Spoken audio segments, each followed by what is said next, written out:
Hello everyone, स्वागत है आप सभी का हमारे यूट्यूब चैनल के ऊपर। आज हम DSSB TGT नेचुरल साइंस के एग्ज़ाम के लिए NCERT बेस्ड क्वेश्चंस करेंगे। और जिस टॉपिक के ऊपर हम क्वेश्चंस करेंगे वो है सर्कुलेटरी सिस्टम, बायो का, फिजिक्स का मोशन और केमिस्ट्री का मैटर एंड इट्स स्टेट्स। तो इन टॉपिक्स के ऊपर हम NCERT बेस्ड क्वेश्चन करेंगे जो कि एग्ज़ाम के लिए बहुत ज़्यादा इंपॉर्टेंट है और वो आ सकते हैं। तो पहला क्वेश्चन है हमारा, ये सर्कुलेटरी सिस्टम से है क्वेश्चन। पहले बायो के क्वेश्चन है, तो स्टार्ट करते हैं। पहला क्वेश्चन है, the arteries divide into small vessels. On reaching the tissues they divide further into extremely thin tubes called. So इसके ऑप्शन है कैपिलरीज, आर्टियोल्स, वेनुलस और वेन्स। इसका राइट आंसर आएगा ऑप्शन 1, कैपिलरीज। देखो कैपिलरीज क्या होती है? कैपिलरीज होती है स्मॉलेस्ट ब्लड वेसल। ठीक है, स्मॉलेस्ट ब्लड वेसल्स होती हैं कैपिलरीज। और जो हमारी आर्टरी और वेन्स को कनेक्ट करती है उसे हम कैपिलरी बोलते हैं। ठीक है, जो हमारी आर्टरी और वेन्स को कनेक्ट करती है उसे हम क्या बोलते हैं? कैपिलरी बोलते हैं। और आर्टियोल्स क्या होती हैं? आर्टियोल्स होती हैं स्मॉल आर्टरीज। ठीक है, छोटी छोटी जो आर्टरीज होती है ना, उनको हम क्या बोलते हैं? आर्टियोल्स बोलते हैं, जो हमारी कैपिलरीज से जाके मिलती हैं। और वेनुलस क्या होती है? वेनुलस होती है स्मॉल वेन को हम क्या बोलते हैं? वेनुलस। और वेन्स क्या होती हैं? वेन्स होती हैं जो डीऑक्सीजनेटेड ब्लड को, या फिर कहें तो इम्प्योर ब्लड, डीऑक्सीजनेटेड ब्लड को क्या करती हैं? वो हमारी बॉडी से कहाँ लेके जाती है? हार्ट के पास।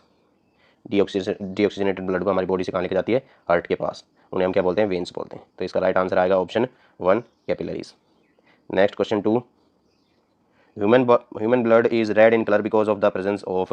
इसके ऑप्शन है haemoglobin in red blood cell, haemoglobin in plasma, presence of haemocyanin in RBC, या फिर हाइमोसेरेड्राइन प्लाज्मा।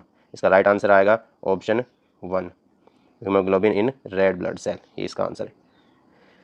यानी हमारे ह्यूमन का ब्लड लाल क्यों होता है? ठीक है, तो वो किसकी वजह से होता है? रेड ब्लड सेल्स की वजह से होता है। और जो हमारे रेड ब्लड सेल हैं, इसका जो लाइफ टाइम है वो कितना होता है? 120 डेज़ का। ये कहाँ बनते हैं? बोन मैरो के अंदर। Next question,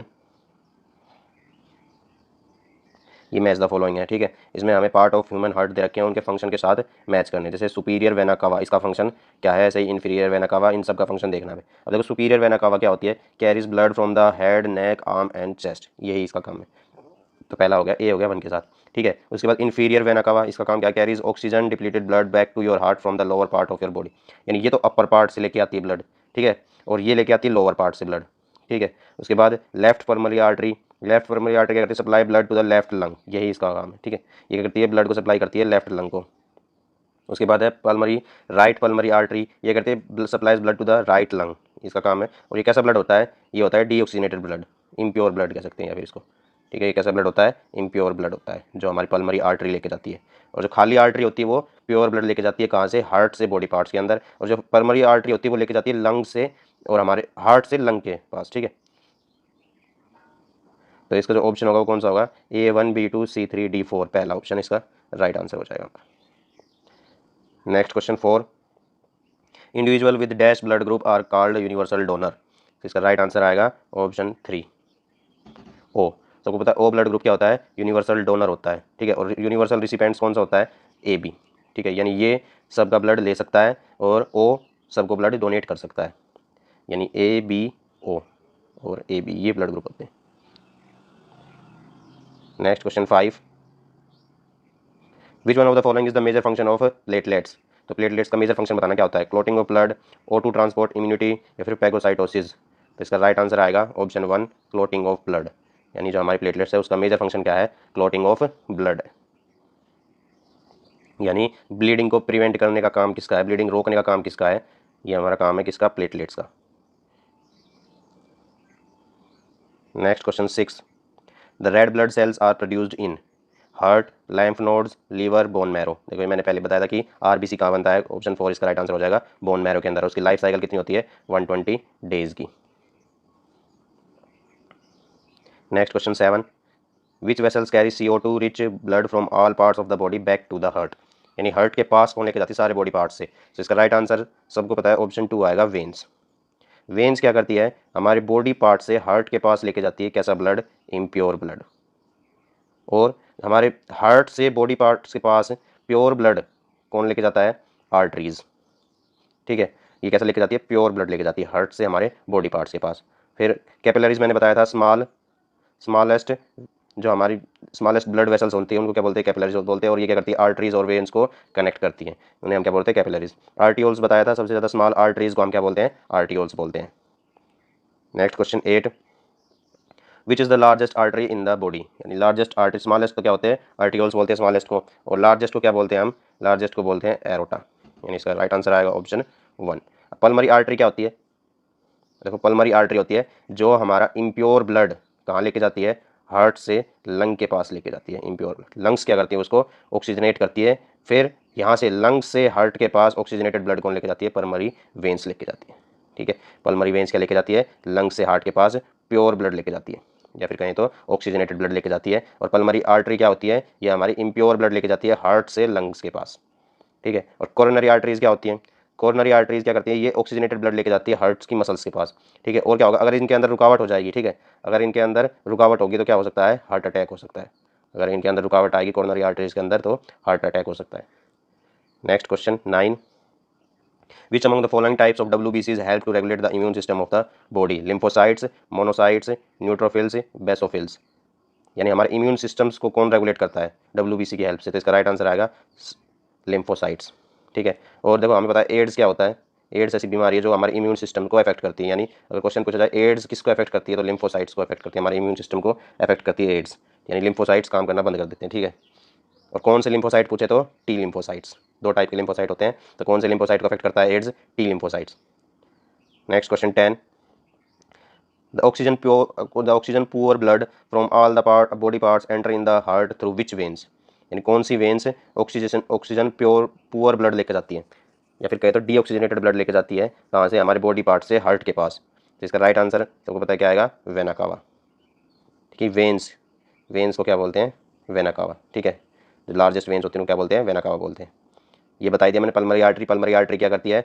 pulmonary artery impure blood यानी डीऑक्सीजनेटेड ब्लड कहाँ लेके जाती है? हमारे हार्ट से लंग के पास लेके जाती है। और पल्मरी वेन्स क्या करती हैं? Pulmonary veins oxygenated blood lung से हार्ट के पास लेके जाती है। एरोटा क्या होता है? एरोटा होता है हमारा लार्जेस्ट आर्टरी। वैसे ही लार्जेस्ट वेन्स को क्या बोलते हैं? Vena cava. अब यहाँ से हमारा स्टार्ट होता है फिजिक्स का चैप्टर, और उसका नाम क्या था? मोशन। तो ये सारे अब 10 जो क्वेश्चन आएंगे नेक्स्ट 10 वो सारे रिलेटेड होंगे किससे? मोशन के चैप्टर से। तो पहला question, calculate the acceleration produced when a force of 60 newton is applied to an object of mass 20 kg। अब देखो 20 kg हमें पता है, फोर्स का फॉर्मूला, एक्सेलरेशन निकालना है, फोर्स का फॉर्मूला मास इंटू एक्सेलरेशन। तो ए की वैल्यू क्या आ जाएगी? F divide by m। ये इधर मल्टीप्लाई में इधर आएगा तो डिवाइड। अब देखो फोर्स की वैल्यू कितनी दे रखी? 60 डिवाइड बाय मास कितना है? 20। 0 से 0 कैंसिल, 2 3 कितना आ गया? 3 मीटर पर सेकेंड स्क्वायर। ये आंसर आ गया। कौन सा ऑप्शन है? ऑप्शन 2, इसका राइट आंसर हो जाएगा। Next question 2, a ball possesses 3000 unit of momentum, what would be the ball's new momentum if its velocity was doubled? यानी पहले देखो मोमेंटम का फॉर्मूला क्या था? P is equal to M into V, M mass V velocity. अब ये कह रहा है ये वैल्यू कितनी दे रखी है हमें? 3000 दे रखी है। ठीक है, अब वो कह रहा है कि क्या करना है हमें? हमारी वेलोसिटी डबल हो गई, यानी m इंटू 2v हो गया। 2 कॉमन लेंगे तो क्या बचेगा? mv। यानी इसकी वैल्यू पूछ रहे तो क्या होगा? देखो mv की वैल्यू दे रखी क्वेश्चन में कितनी? 3000, तो मल्टीप्लाई करेंगे कितना आएगा?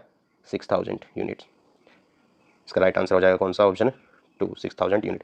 और मोमेंटम की यूनिट पूछे तो कोई कैसे बताओगे? P is equal to M into V. उसका फॉर्मूला होता है मास की यूनिट kg, वेलोसिटी की मीटर पर सेकंड। ये हो गई मोमेंटम की unit kg metre per second.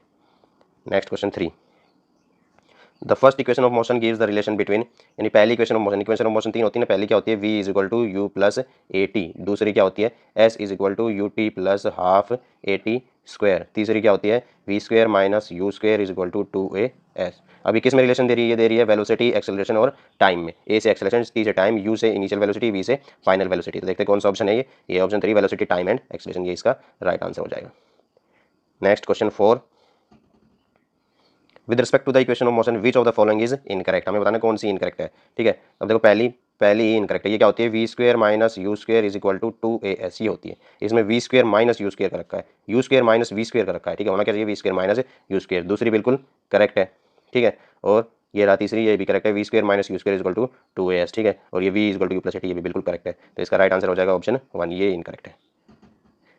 Next question 5, the rate of change of displacement is. यानी rate of change of displacement पूछ रहा है, यानी ds बाय dt ये पूछ रहा है हमें। ये क्या होता है? ds बाय dt ये क्या होता है? वेलोसिटी। ठीक है। और स्पीड क्या होता है, D S by D T, यहाँ एस क्या है डिस्टेंस और यहाँ एस क्या है डिस्प्लेसमेंट। डिस्टेंस हमको पता है, डिस्टेंस का फॉर्मूला स्पीड इनटू टाइम, और एक्सेलरेशन का फॉर्मूला होता है V minus U by T, rate of change of velocity, उसे क्या बोलते हैं एक्सेलरेशन।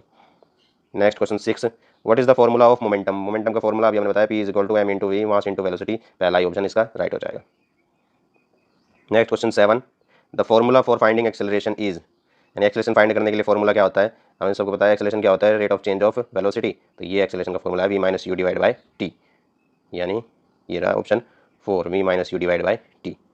और एक्सेलरेशन को क्या लिख सकते हैं, A is equal to D V divide by D T, ये भी एक्सेलरेशन का फॉर्मूला होता है।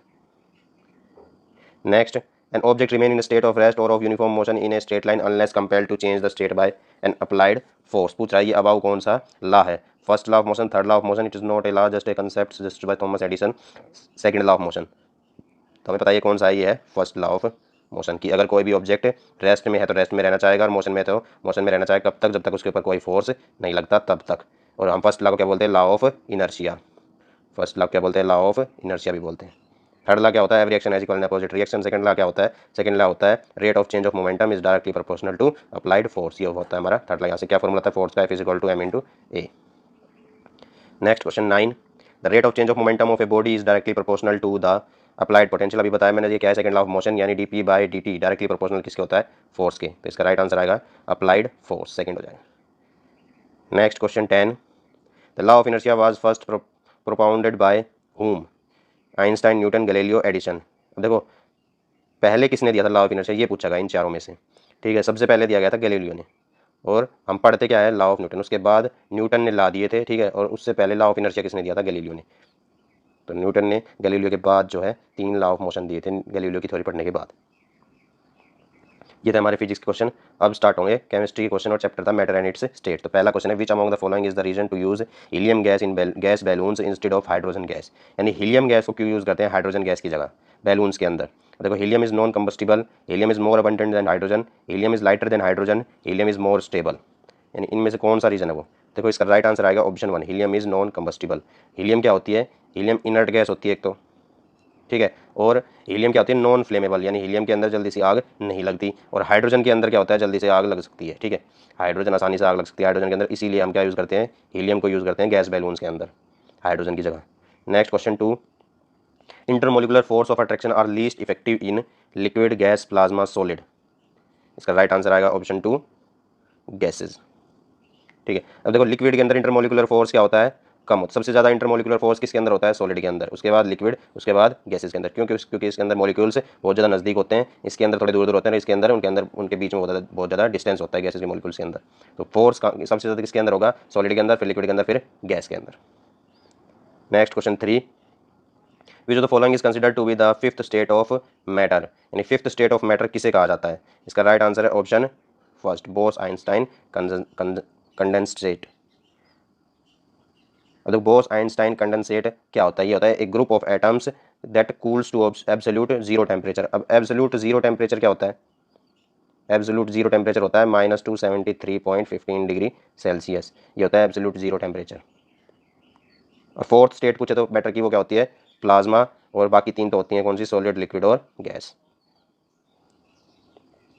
Question 4, naphthalene balls disappear with time because of, यानी नेफ्थलीन बॉल होती है ना वो छोटी छोटी जो हम वाश बेसन के अंदर डालते हैं, वो गायब क्यों हो जाती है, पूछा गया है। वो क्यों, कौन सा प्रोसेस जिसकी वजह से वो गायब हो जाती है। इसका राइट आंसर आएगा सब्लिमेशन। अब सब्लिमेशन क्या होता है, सॉलिड से डायरेक्ट गैस फॉर्म में कन्वर्ट होना, बिना लिक्विड में कन्वर्ट हुए, ठीक है। सॉलिड से डायरेक्ट गैस फॉर्म में कन्वर्ट हो जाता है, तो उसे हम क्या बोलते हैं, सब्लिमेशन बोलते हैं उस प्रोसेस को। तो इसका राइट आंसर आएगा sublimation. Next question 5, what is the term use to refer to the process of conversion of water vapour back to water. देखो इसको क्या बोलते हैं, यानी वाटर वेपर का दोबारा वाटर में कन्वर्ट होना, उसको हम क्या बोलेंगे, कंडेंसेशन, इवेपोरेशन, फ्रीजिंग या फिर सब्लिमेशन। अब सब्लिमेशन तो अभी पढ़ा था, सब्लिमेशन क्या होता है, सॉलिड से डायरेक्ट गैस के अंदर चेंज होना, ठीक है। फ्रीजिंग का मतलब क्या होगा, लिक्विड जम जाएगा, किस में चेंज हो जाएगा, सॉलिड में, ठीक है। उसके बाद इवेपोरेशन, इवेपोरेशन क्या होगा, वाटर किस में चेंज हो जाएगा, गैस में, ठीक है, यानी लिक्विड चेंज हो जाएगा गैस में, ठीक है। तो कंडेंसेशन क्या होता है, कंडेंसेशन होता है जिसके अंदर वाटर वेपर या फिर कहे गैस किस में चेंज होती है, दोबारा वाटर के अंदर। अब देखो तुमने सबने कंडेंसेशन देखा होगा, जब भी ठंडी चीज़ को, ठंडे पानी को, ठीक है, चाहे वो कोल्ड ड्रिंक हो या फिर वाटर हो, उसको ठंडे पानी को ग्लास के अंदर डालेंगे तो उसके बाहर कुछ पानी सा जम जाता है, वाटर वेपर दिखाई देते हैं ना बाहर उसके, तो वो क्या होते हैं, उसके ग्लास के ऊपर ही जम जाता है ना, वैसे लगता है ये भाप से कहाँ से आ गई, ठीक है। वो क्या होता है, वो कंडेंसेशन के प्रोसेस की वजह से होता है, ठीक है। Next question 6, plasma is often called the dash state of matter. Plasma कौन सी स्टेट है, ये अभी बताया मैंने कौन सी है। इसका राइट आंसर आएगा ऑप्शन 1/4 स्टेट है। Next question 7, which of the following is not a characteristics of particle of matter. Particle of matter are very small, particle of matter have space between them, particle of matter attract each other, particle of a matter are still. यानी particle of matter देखो छोटे होते हैं, ठीक है। उसके बाद particle of matter है स्पेस बिटवीन देम, स्पेस भी होता है उनके, जैसे लिक्विड और गैस के अंदर स्पेस होता है, सॉलिड के अंदर स्पेस नहीं होता है, ठीक है। उसके बाद particle of matter attract each other, ये तो सबको पता है, एक दूसरे के बीच में, उनके बीच में फोर्स लगता है, फोर्स ऑफ अट्रैक्शन सबसे ज़्यादा सॉलिड के अंदर होता है, फिर लिक्विड, फिर गैस के अंदर। अब particle of matter are still, ये कह रहा है पार्टिकल ऑफ मैटर एक ही जगह रहते हैं, स्टिल रहते हैं, ये गलत है, उसकी कैरेक्टरिस्टिक नहीं है, वो घूमते रहते हैं। Next question 8, matter around us can exist in 3 different state namely solid, liquid and gas, the correct order of their compressibility is. यानी किसको कितना तक कंप्रेस किया जा सकता है, दबाया जा सकता है, उसकी हमें करेक्ट ऑर्डर बताना है। तो इसका राइट आंसर आएगा ऑप्शन 2। देखो गैस के पार्टिकल बहुत ज़्यादा दूर दूर होते हैं, तो गैस को आसानी से कंप्रेस किया जा सकता है। उसके बाद लिक्विड के नज़दीक होते हैं थोड़े गैस से ज़्यादा, तो उसके बाद लिक्विड आएगा, उसके बाद सॉलिड के तो बिल्कुल ही पास होते हैं, तो सॉलिड को कंप्रेस करना थोड़ा मुश्किल है, तो ऑर्डर आएगा सॉलिड, लिक्विड एंड गैस। अब यही फोर्स ऑफ अट्रैक्शन में उल्टा होता है, सॉलिड के अंदर सबसे ज़्यादा, फिर लिक्विड, फिर गैस के अंदर। Next question 9, which of the following statement is incorrect about the particle of matter. वही बताना इनमें से कौन सी स्टेटमेंट गलत है पार्टिकल ऑफ मैटर के regarding. The particles of matter are very very small, the particles of matter have spaces between them, the particle of matter are rigid and fixed, the particle of matters attract each other. तो इसका right answer होगा option 3। Rigid और fix का मतलब भी क्या है, still, यानी रुके हुए, एक ही जगह के ऊपर है, रेस्ट पे है, इसका मतलब ये गलत, मोशन में होते हैं particle of matters. Next question 10, the change of an object from the liquid state to the gaseous state is known as. यानी लिक्विड से गैस के अंदर चेंज होना क्या कहलाता है। तो इसका राइट आंसर आएगा ऑप्शन 1, वेपराइजेशन। वेपराइजेशन का मतलब क्या है, लिक्विड से गैस के अंदर चेंज होना। तो ये थे हमारे क्वेश्चन जो हमने अभी अभी किए हैं सारे, ये सारे एनसीईआरटी बेस्ड क्वेश्चन थे, ठीक है। ये हमारे एग्जाम के पॉइंट ऑफ व्यू के लिए बहुत ज़्यादा इंपॉर्टेंट है। और जो जो हमने क्वेश्चन किए वो सारे, एक तो सर्कुलेटरी सिस्टम्स के क्वेश्चन थे बायो के चैप्टर से, फिजिक्स के लिए हमने मोशन लिया था, और केमिस्ट्री से था मैटर एंड इट्स स्टेट्स। सारे एनसीईआरटी बेस्ड क्वेश्चन थे जो हमारे DSSB TGT नेचुरल साइंस के एग्जाम के लिए इंपॉर्टेंट है। तो प्लीज़ वीडियो को लाइक करें, शेयर करें और चैनल को सब्सक्राइब करें। धन्यवाद।